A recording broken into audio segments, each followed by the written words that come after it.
kami persilahkan kepada Bapak Amos untuk memaparkan materinya. Ya, baik. Terima kasih, Bang Fajar. Selamat malam, teman-teman semua. Senang bisa berbagi pada malam hari ini pada topik yang tentunya biasanya topik sejarah itu kan topik yang agak termarginalkan. Banyak orang yang tidak terlalu tertarik dengan eh, studi sejarah ya, mungkin karena masa SD, SMP, SMA itu punya perspektif yang cukup kurang menyenangkan terhadap sejarah. Capek menghafal lah kira-kira begitu ya. Tapi sebenarnya ada banyak hal yang bisa kita ambil hikmah dari apa yang terjadi. Nah, saya akan membawakan materi pada malam hari ini. Malam pertama ini lebih berbicara pada bagaimana kebijakan politik agama Hindia Belanda terhadap penyebaran agama, khususnya agama Kristen. Tentu kebijakan politik eh, agama di masa Hindia Belanda itu berlaku untuk semua agama.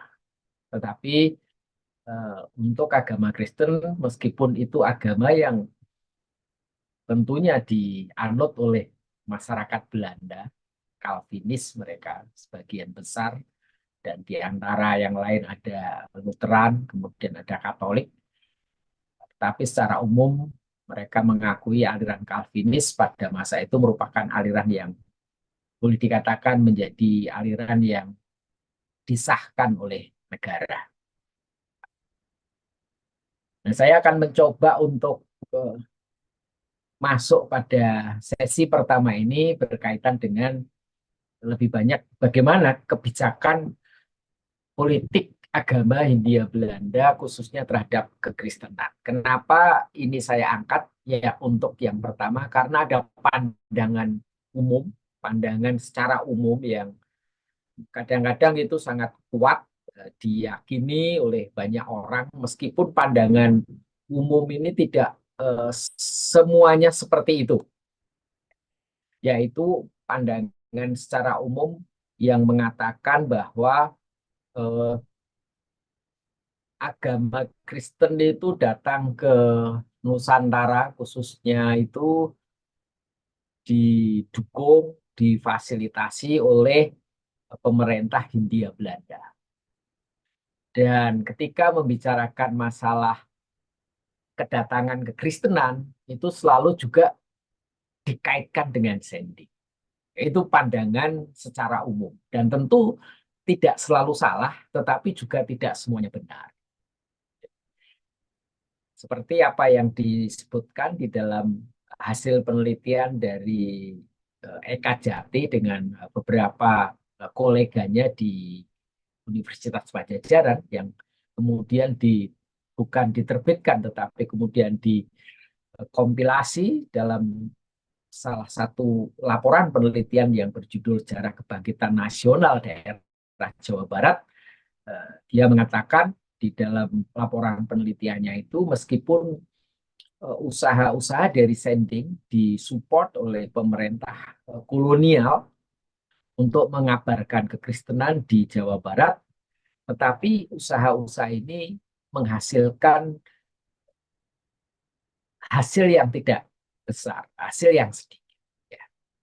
Saya tidak setuju dengan pendapatnya Eka Jati. Kenapa? Karena sebenarnya di Jawa Barat justru pada awalnya pemerintah kolonial Hindia Belanda itu melarang adanya penyebaran agama Kristen di Jawa Barat.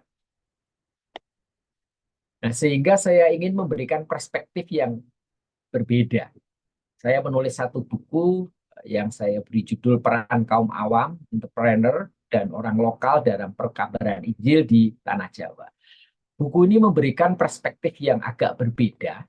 Kenapa? Karena misi religius, yaitu penyebaran agama Kristen di Jawa Timur secara khusus, pada awalnya dilakukan justru bukan oleh tenaga sending, tenaga misi atau badan misi, tetapi oleh kaum awam, pedagang, dan orang lokal.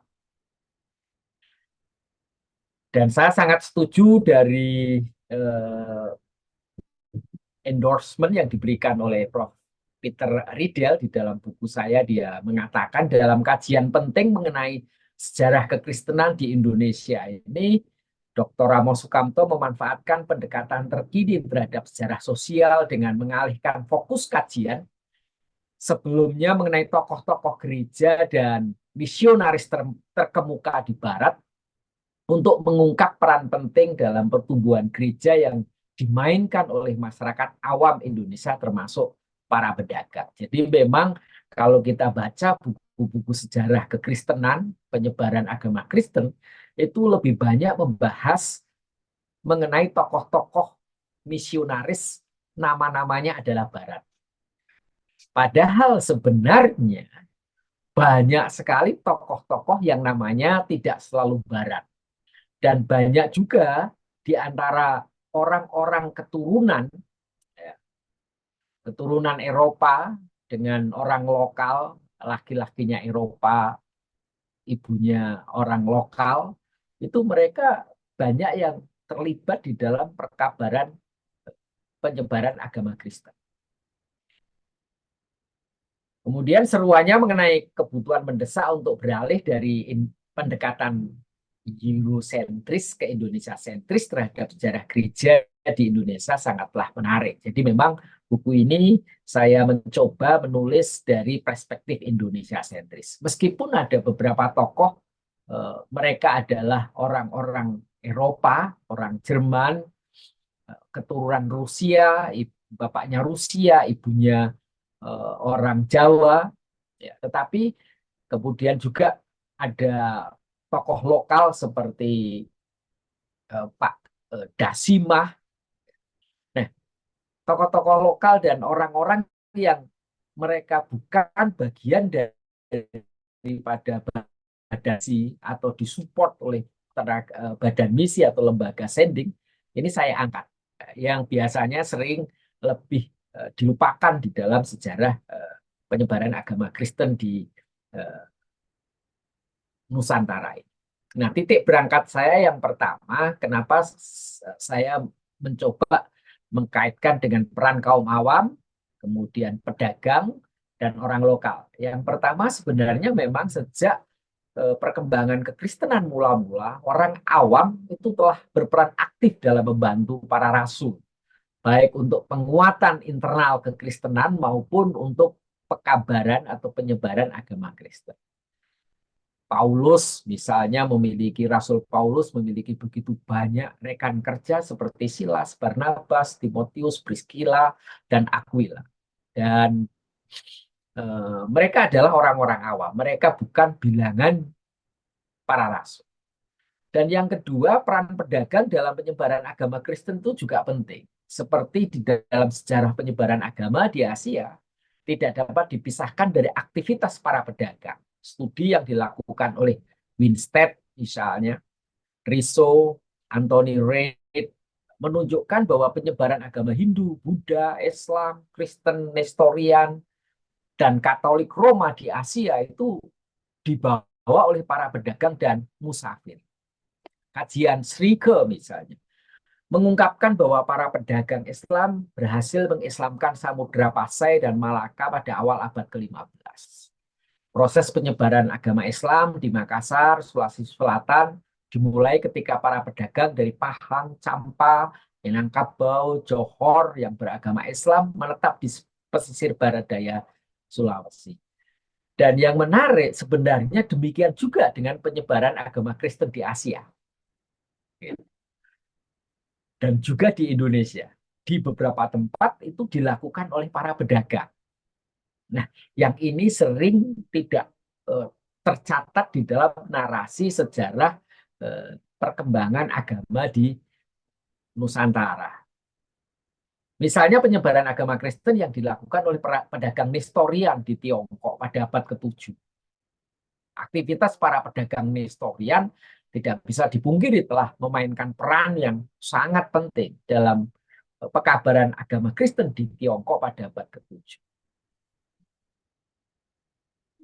Artinya apa? Artinya sebenarnya sejak awal di dalam penyebaran agama Kristen itu peran pedagang juga sangat penting. Tetapi nanti di dalam penulisan sejarah penyebaran agama Kristen itu menjadi dilupakan. Kenapa?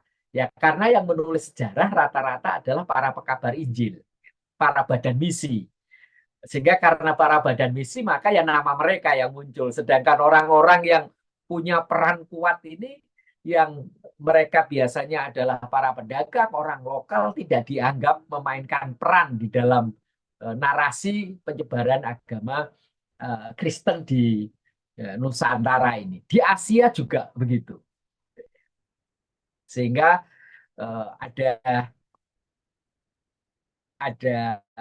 uh, statement yang mengatakan bahwa seperti Van den Ende, ya, penulisan historiografi baik di gereja Asia dan di sejarah gereja Indonesia itu sampai pertengahan abad ke-20 itu masih lebih sangat bersifat sending sentris atau Eropa sentris.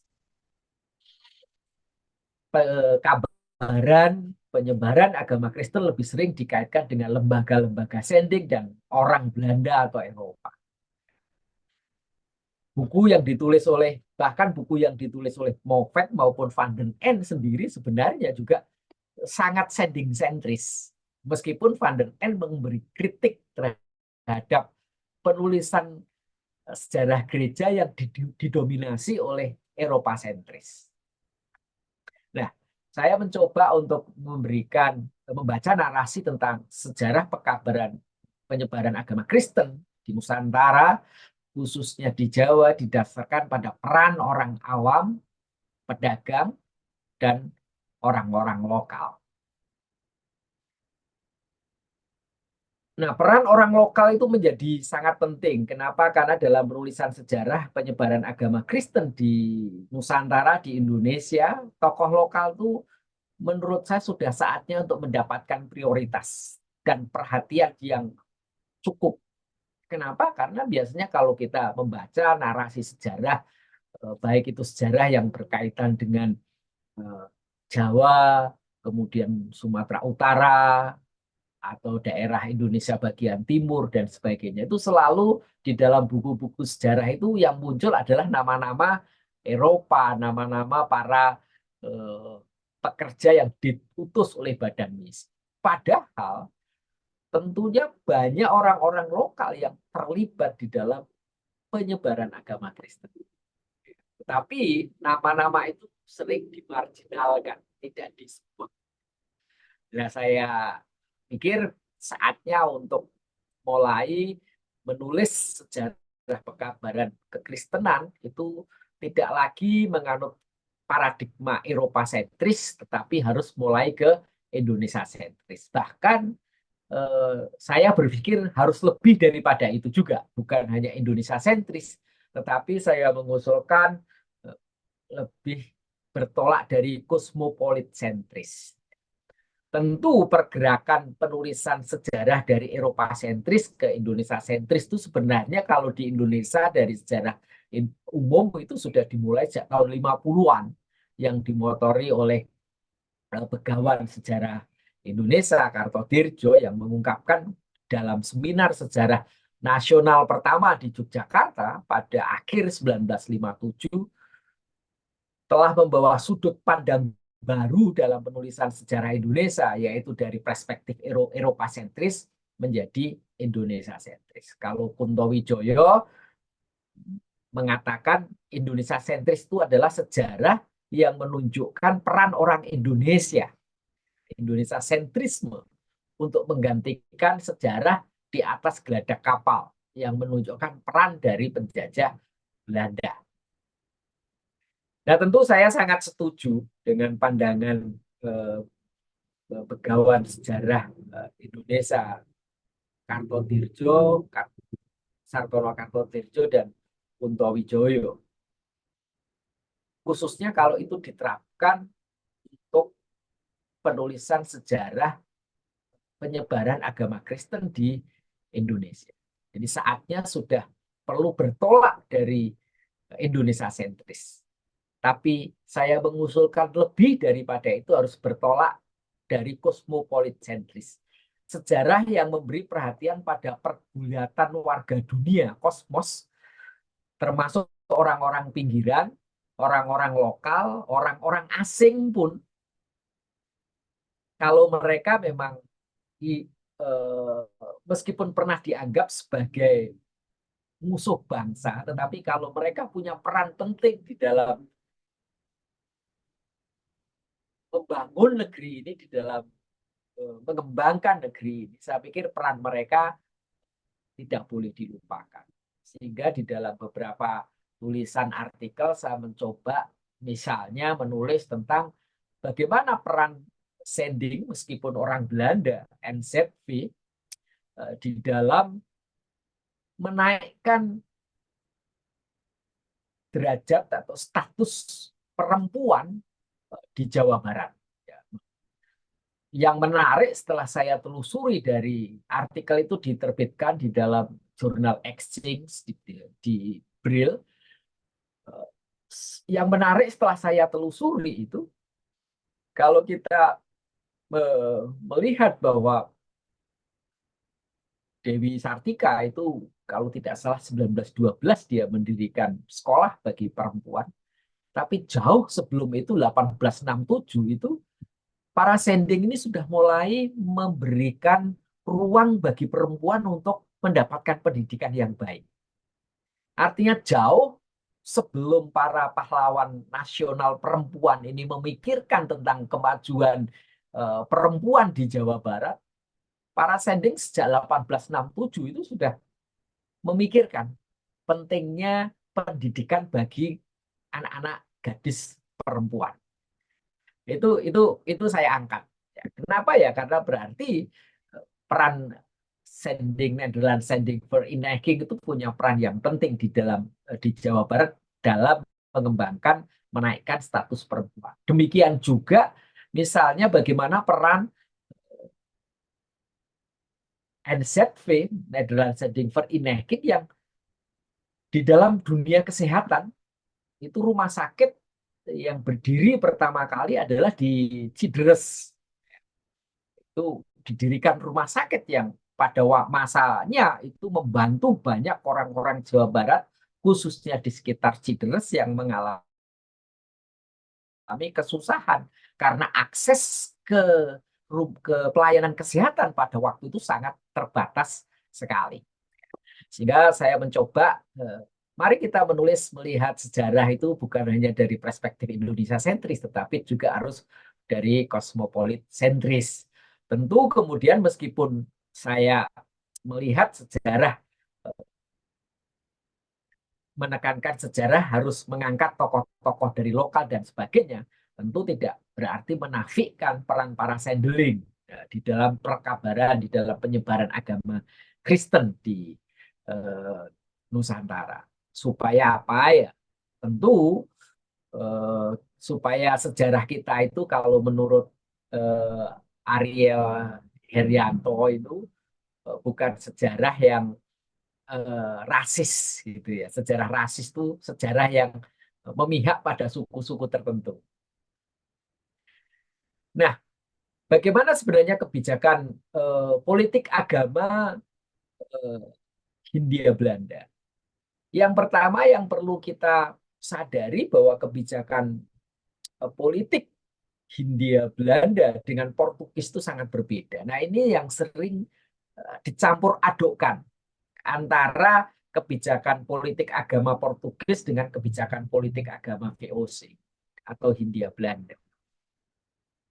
Kalau kita lihat sebenarnya perubahan-perubahan besar di Eropa pasca sebuah gerakan yang disebut dengan pietisme, ya, pietisme pasca reformasi, khususnya dalam ranah gerakan yang namanya gerakan misi, itu sebenarnya pengaruhnya pun sudah sampai di Belanda dan memuncak pada pendirian perhimpunan yang disebut dengan Het Nederlands Zendelinggenotschap pada tahun 1797.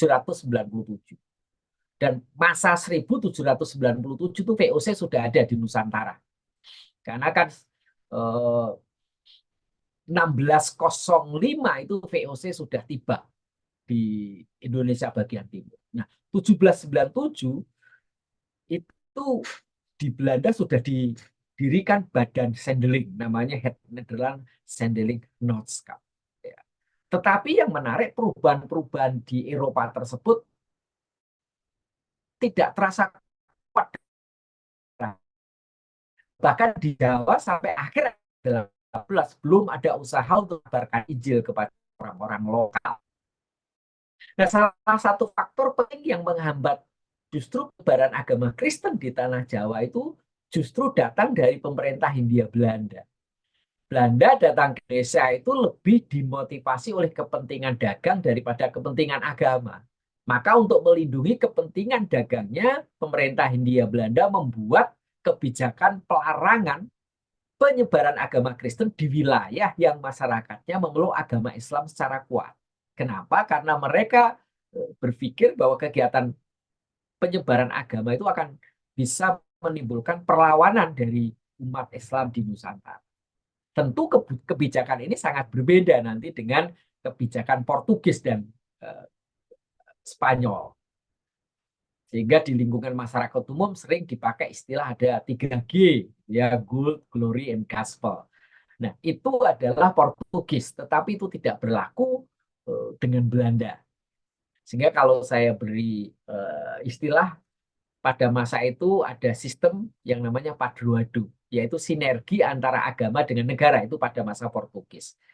Tetapi pada masa VOC, setelah datang menggantikan posisi Portugis, itu justru berbeda. Saya memberikan istilah VOC dan cinta uang. Jadi bagaimana sebenarnya VOC itu lebih mementingkan uang daripada menyebarkan agama. Misalnya berdasarkan surat izin berdagang SIB yang dikeluarkan tahun 1602 pasal 35, VOC mempunyai hak oktroi untuk bertindak sebagai pemerintah yang berdaulat di wilayah yang dikuasai atas nama pemerintah Hindia Belanda. Pemerintah Belanda, maaf. Dan pada 1622 terjadi perluasan cakupan oktroi. Secara spesifik ditegaskan bahwa terdapat hubungan timbal balik antara gereja dan perusahaan VOC. Jadi VOC itu bukan Belanda. VOC adalah badan lembaga dagang, badan dagang. Nah, akibatnya VOC menetapkan aturan di wilayah yang dikuasainya, beberapa wilayah. Yang menarik kemudian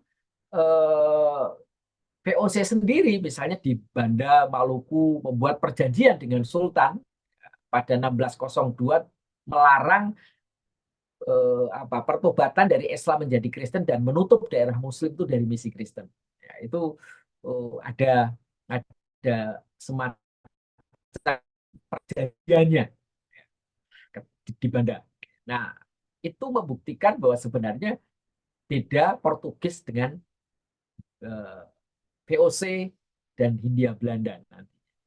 Jadi kalau Portugis itu betul-betul mendapatkan mandat ya, dari Paus untuk mengabarkan agama Katolik, sedangkan Belanda dia lebih kepentingan dagang lebih kuat. Ya. Sehingga kalau Stockdale menyatakan bahwa sementara di Batavia upacara pemujaan berhala yang paling mengerikan diperbolehkan, pelaksanaan ibadah agama Katolik ngotot dilarang. Jadi karena memang VOC itu mengakui aliran Calvinis, maka kemudian karena mengakui aliran Calvinis dan pada waktu itu ada permusuhan antara Calvin dengan Katolik, sehingga Katolik juga dilarang pada masa VOC khususnya di Batavia.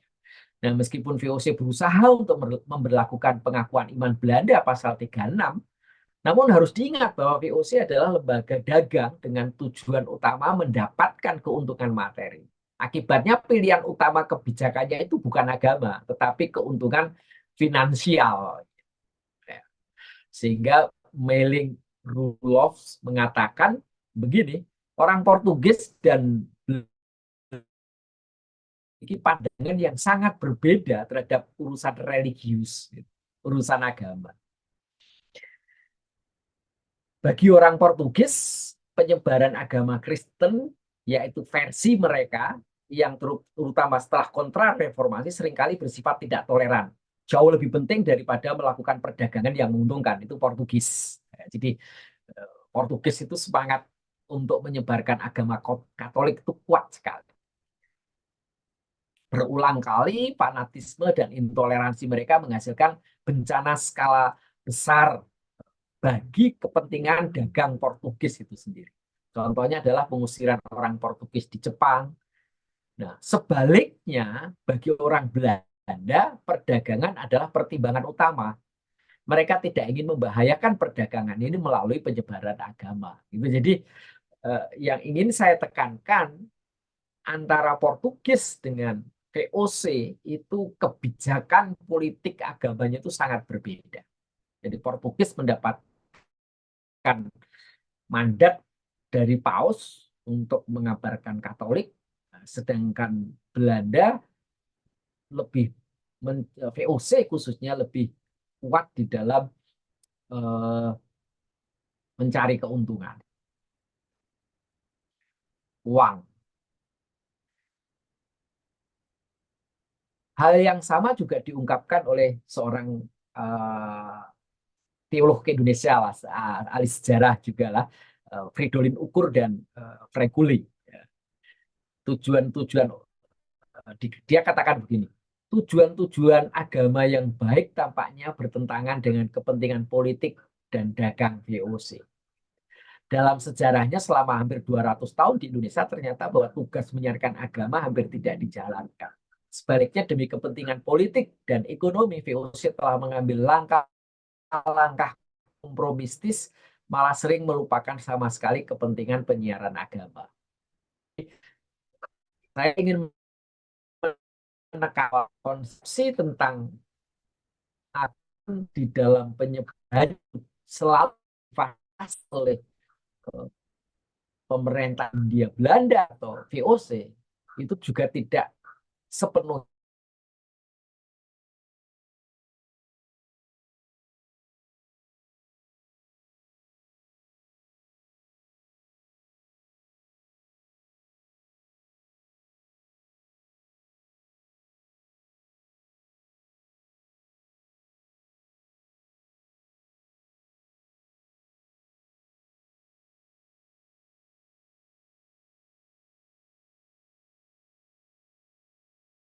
hari-hari sebanyak mungkin kepada penguasa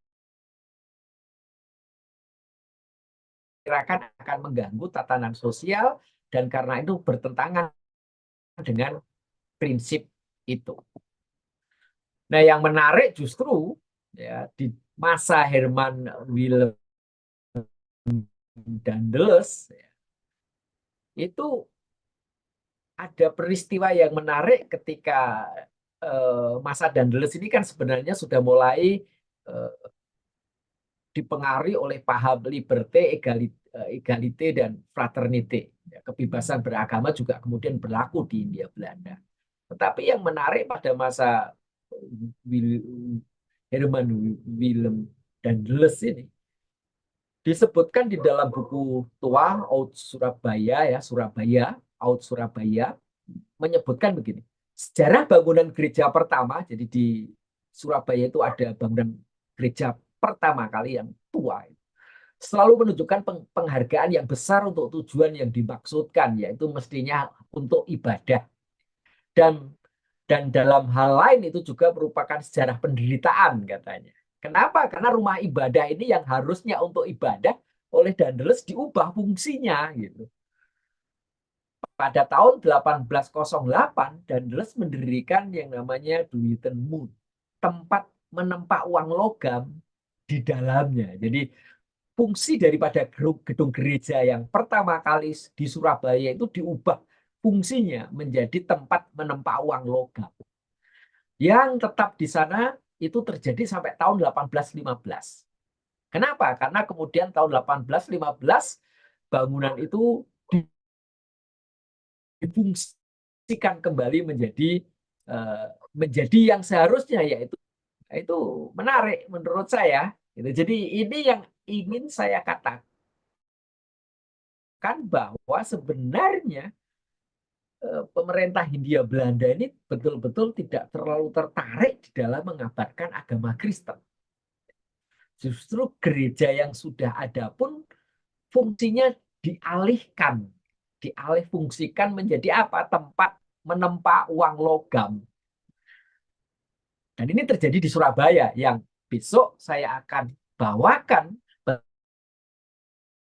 bagaimana sebenarnya justru kebangunan kekristenan pertama kali itu terjadi bukan dimotori oleh Sending juga di Surabaya, tapi dimotori oleh seorang tukang arloji, pedagang lah, yang bernama Johannes MD.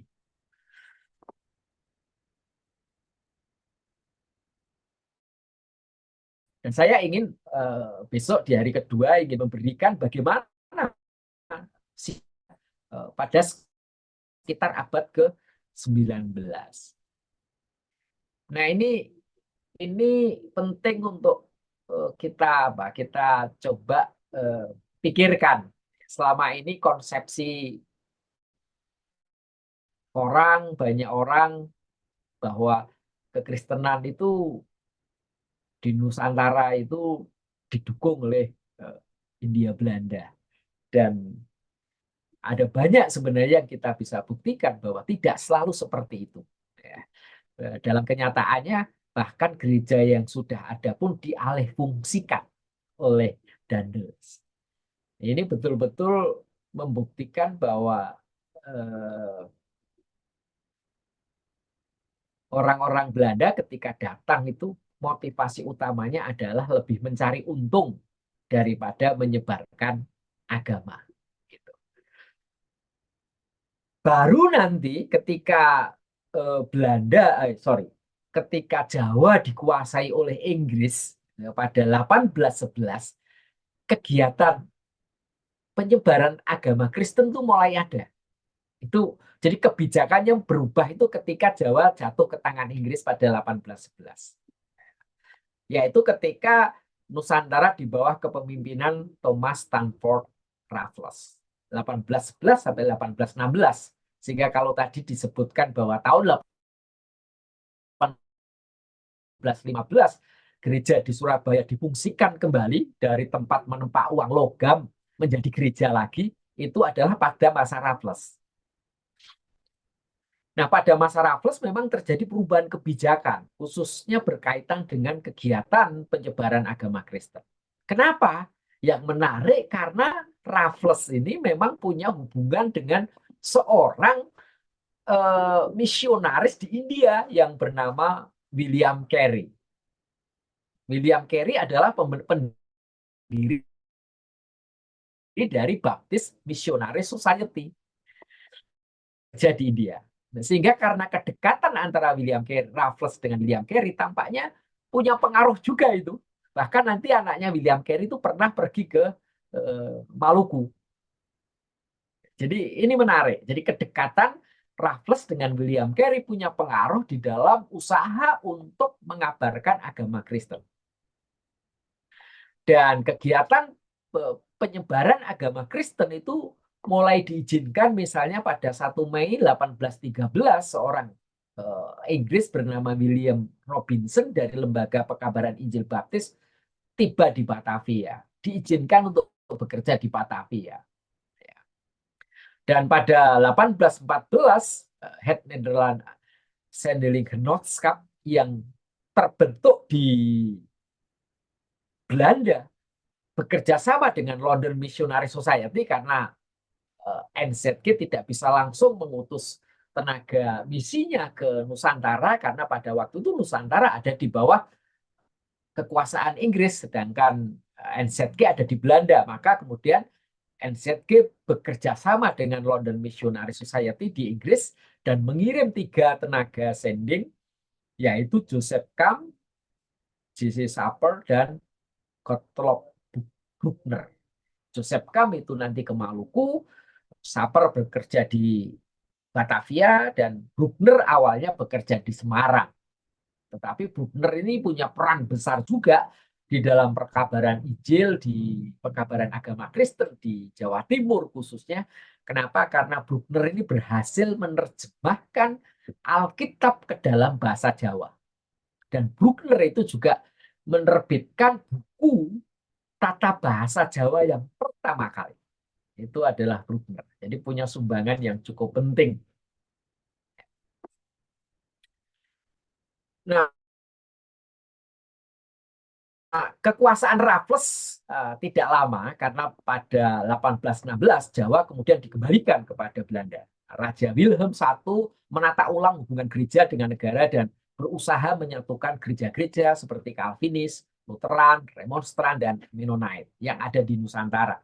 Dan pada 1820 ditetapkan kesatuan pengurus seluruh gereja Protestan di tanah jajahan dengan nama The Protestants Kerk in Netherlands, Oost and West India.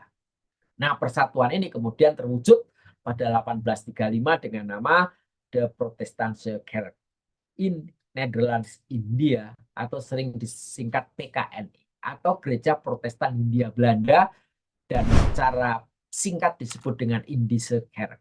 Nah, gereja ini di Jawa tidak menyebarkan agama Kristen kepada penduduk pribumi yang belum beragama Kristen, melainkan hanya melayani umat Kristen yang telah ada, dan khususnya adalah orang-orang Eropa.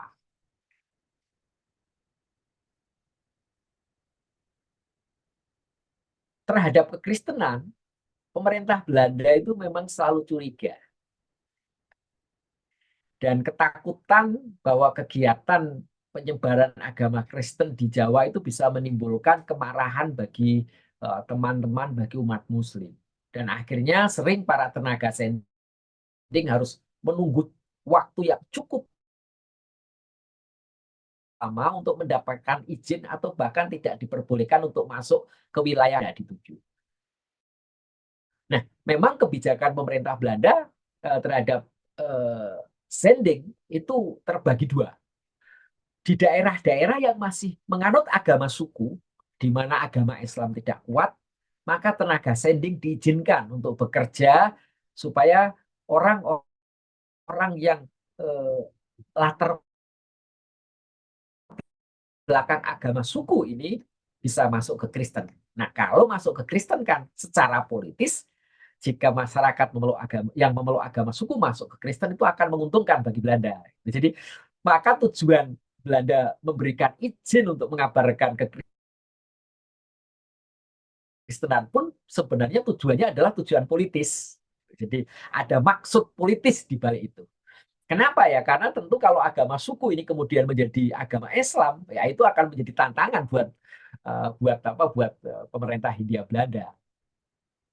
Sebaliknya di daerah-daerah yang masyarakatnya memeluk agama Islam secara kuat itu dinyatakan tertutup bagi pekerjaan sending. Agama Kristen tidak boleh disebarkan. Misalnya di Tapanuli Selatan, di Surakarta, Banten, Aceh itu betul-betul dilarang, ya, tidak diizinkan.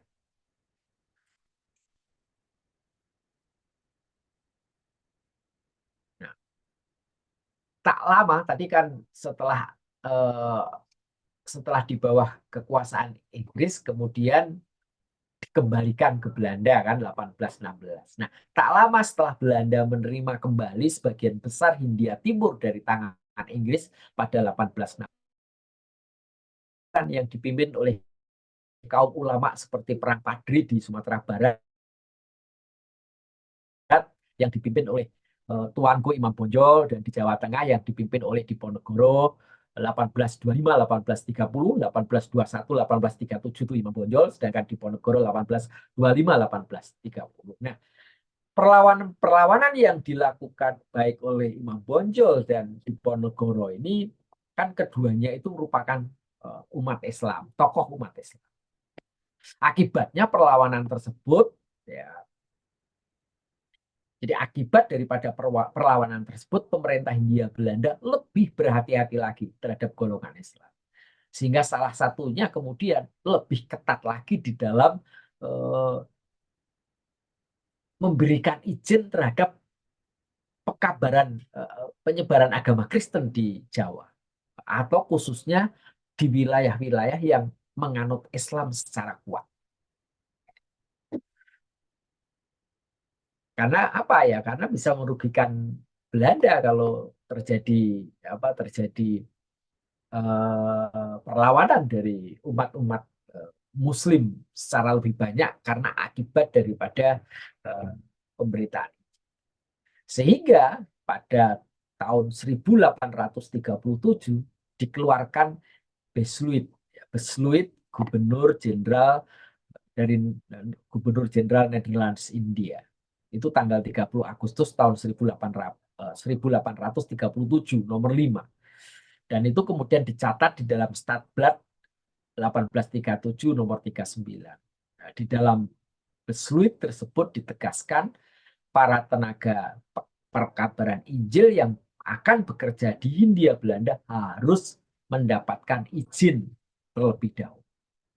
Dan secara spesifik tidak diizinkan misionaris dari negara asing manapun untuk bekerja di Hindia Belanda. Jadi tidak boleh. Jadi kalau ada yang mau bekerja di Hindia Belanda, mereka harus orang Belanda. Kecuali pada masa itu masih ada perkecualian, yaitu di Pulau Kalimantan, dan ini pun hanya diberikan kepada misionaris Belanda. Tidak boleh dari luar Belanda. Nah, para misionaris yang akan bertugas di Kalimantan dengan persyaratan khusus, kenapa Kalimantan pada waktu itu masih diizinkan? Karena sebagian besar pada waktu itu masih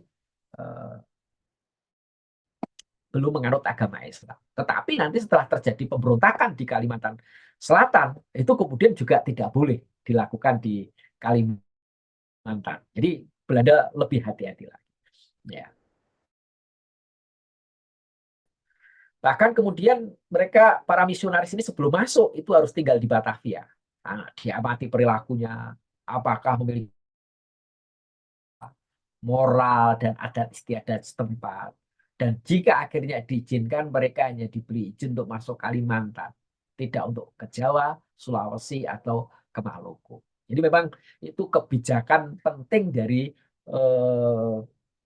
Belanda. Nah, kemudian pada 1854 ada kebijakan politik yang berkaitan dengan agama dituangkan dalam reglemen artikel 123 yang berbunyi guru harus memiliki izin yang khusus yang diberikan oleh atau atas nama gubernur jenderal untuk dapat bekerja di daerah tertentu di Hindia Belanda. Jika kemudian ternyata bahwa izin itu ditemukan cacat atau persyaratannya tidak dipatuhi, izin itu akan dapat ditarik kembali oleh gubernur jenderal. Nah, beberapa kebijakan Hindia Belanda dalam penyebaran agama Kristen, kebijakan-kebijakan Hindia Belanda terhadap pembatasan penyebaran agama Kristen itu misalnya hasil terjemahan Bruckner yang sudah dikerjakan dan sudah selesai dicetak ya, pada 1823 itu selesai dan kemudian dicetak di Serampore, Bangalore, India. Namun terjemahan tersebut selesai dicetak 25 sehingga demi menjaga keamanan hasil terjemahan itu kemudian disita oleh pemerintah Hindia Belanda. Takut apa? Karena kalau hasil terjemahan Alkitab di dalam bahasa Jawa ini kemudian disebarkan, pemerintah Hindia Belanda takut itu juga akan menimbulkan efek yang tidak baik bagi pemerintah Hindia Belanda. Sehingga sita oleh pemerintah Hindia Belanda. Memang nanti yang menarik apa yang dikerjakan oleh Bruckner ini ternyata juga sempat kemudian mungkin diduga itu adalah bagian daripada draft awalnya itu sampai ke Jawa Timur di tangannya Johannes MD. Kemungkinan Johannes MD mendapatkan karena Bruckner tadi kan bersama-sama dengan Joseph Joseph Kam, dan Joseph Kam itu bertemu dengan Johannes MD di Surabaya, dan ketika bertemu dengan Johannes MD kemungkinan eh, Joseph Kam itu mengenalkan Johannes MD kepada Bruckner yang sedang menerjemahkan Alkitab ke dalam bahasa Jawa, sehingga Johannes MD nanti mempunyai bagian terjemahan bagian pertama dari Injil Markus, dan bagian pertama dari Injil Markus itulah yang nanti dijadikan Johannes MD di dalam mengabarkan kekristenan di Surabaya. Itu yang akan saya sampaikan di hari kedua. Tapi yang pertama ini hasil dari kebijakan politik agama Hindia Belanda. Kitab terjemahan Alkitab yang dikarang cukup lama itu dibuat sangat lama oleh Bruckner itu eh, akhirnya disita. Ya. Takut terjadi ekses-ekses yang kurang baik bagi stabilitas politik Hindia Belanda. Sehingga sampai di sini kita masih bisa melihat bahwa sebenarnya kepentingan Hindia Belanda itu lebih banyak kepentingan mencari uang daripada kepentingan menyebarkan agama. Jadi menurut saya, kalau saya mengambil kesimpulan, Hindia Belanda sebenarnya memang tidak terlalu tertarik untuk menyebarkan agama Kristen. Ya.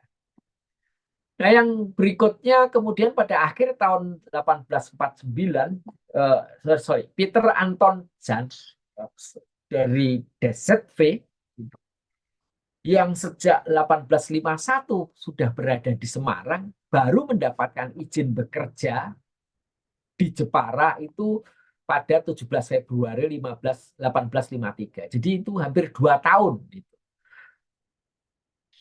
Peter Jans untuk bisa mendapatkan izin kerja itu membutuhkan waktu 2 tahun. Namun setelah dia mendapatkan 1853 mendapatkan izin kerja itu, namun pada 26 Maret 1859 atas usulan, ya sekitar 6 tahun kemudian, atas usulan dari Bupati Jepara, Gubernur Jenderal Pahut mencabut izin kerja Peter Jans dan melarang mengabarkan Injil kepada orang Jawa yang beragama Islam.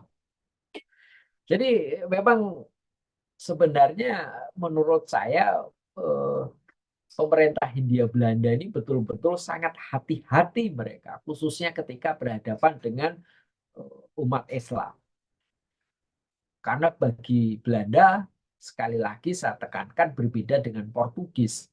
Kalau Portugis itu misi untuk mengabarkan Katolik, menyebarkan Katolik itu sangat kuat, sedangkan bagi Belanda tidak. Bagi Belanda kepentingan ekonomi itu lebih kuat. Bahkan ada insiden pada kebaktian hari Minggu di gereja Jepara, pembantu residen pergi ke gereja disertai bupati dan banyak polisi memberhentikan Peter Jans ketika sedang memimpin ibadah. Jadi proses pemberhentian ibadah itu sebenarnya sudah terjadi sejak abad ke-19 itu. Sejak saat itu gerejanya juga dijaga polisi agar tidak ada orang yang non-Kristen yang masuk gereja.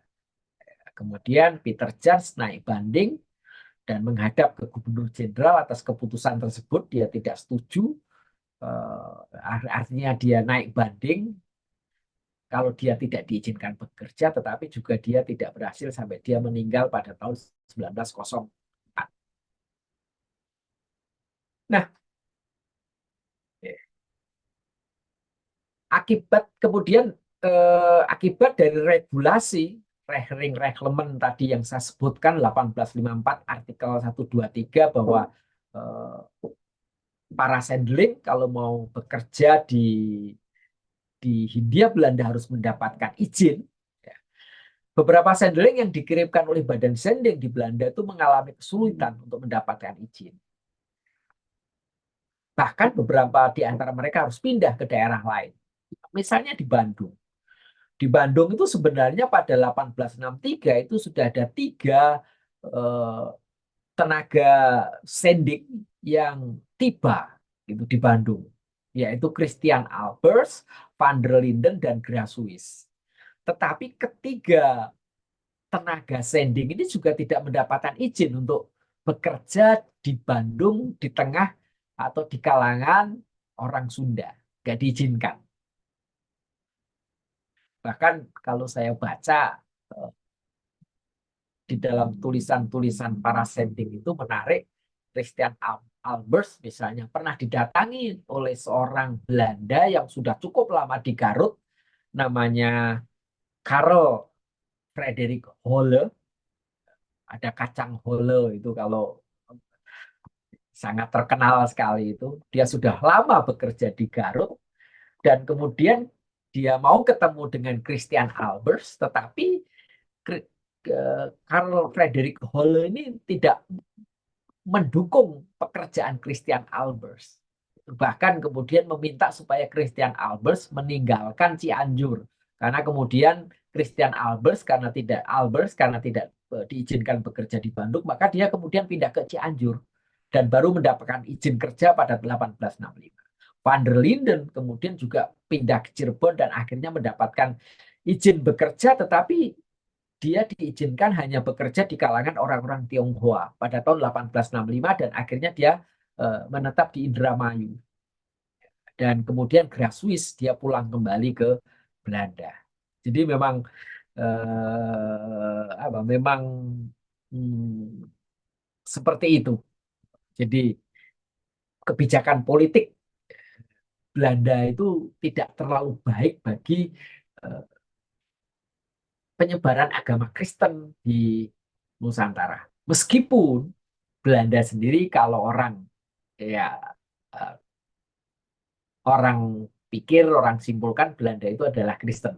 Tapi yang namanya Belanda yang Kristen itu sebenarnya tidak terlalu mengakomodasi bagi perkabaran kekristenan, penyebaran agama Kristen, ya khususnya di wilayah-wilayah yang masyarakat memeluk agama Islam secara kuat. Dan termasuk itu adalah di Jawa.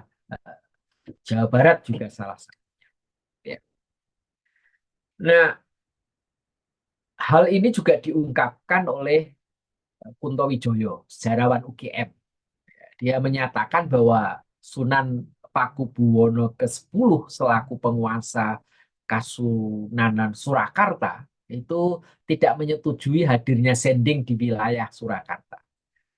Dan kemudian Kunto Wijoyo menuliskannya di dalam buku Raja, Priai, dan Kaula bunyinya seperti ini. Pada tahun 1896, Sunan menulis surat kepada residen bahwa dia berkeberatan dengan kegiatan sending di kerajaannya. Kemudian residen De Vogel dapat memahami kesulitan Sunan dan menyetujui nasihat dari Snuk Nugronya bahwa kehadiran sending Kristen di daerah Islam merugikan secara politis. Oleh karena itu dia mengusulkan agar Gubernur Jenderal menolak permohonan pihak sending. Gubernur Jenderal kemudian mengeluarkan keputusan menolak permohonan pihak sending. Jadi memang di Surakarta pun sending untuk masuk itu tidak diizinkan. Dan kemudian eh, di halaman berikutnya, Kunto Wijoyo juga menuliskan gubernur secara spesifik menolak untuk memberikan izin pendirian rumah sakit sending. Dewan Gereja Protestan Surakarta kemudian melapor pada Dewan Gereja Hindia Belanda bahwa sudah ada sekitar 40 sampai 60 orang Jawa yang datang setiap minggu pagi di gereja. Namun sekali lagi Gubernur Jenderal menolak mengizinkan gereja Jawa dan akhirnya Sunan membolehkan berdirinya gereja Kristen untuk pribumi pada tahun 1910 awal abad ke-20 dan rumah sakit Kristen pada 1913 yang didirikan oleh Gereformeer di Gerk. Nah, apa yang ingin saya sampaikan adalah bahwa usaha-usaha untuk membatasi perkabaran Injil, untuk membatasi penyebaran agama Kristen itu memang betul-betul dilakukan oleh pemerintah Hindia Belanda itu hampir di seluruh wilayah di Jawa. Nah, sehingga sejak Belanda kembali, Hindia Belanda kembali sejak Belanda kembali berkuasa pada 1816 sampai pertengahan abad ke-19 hanya ada 2 misionaris yang dikirim ke Jawa, yaitu Medras tahun 1827 bekerja di lingkungan orang Tionghoa di Batavia dan Gericke sebagai penerjemah Injil di Solo. Sehingga ada seorang yang bernama Lonwer ya, menyatakan dengan tepatnya. Jadi barangkali memang dia juga dengan karena dia orang Kristen kemudian melihat bahwa pemerintah Hindia Belanda sendiri tidak mendukung bagi eh, penyebaran agama Kristen dan gereja pada masa orang-orang Eropa itu juga tidak terlalu kuat di dalam misi. Dia menuliskan begini, ketika gereja-gereja duduk diam, umat beriman akan mengambil tugas tersebut di atas pundak mereka. Nah, kenapa Lon Ware mengatakan seperti itu? Karena kemudian memang yang adalah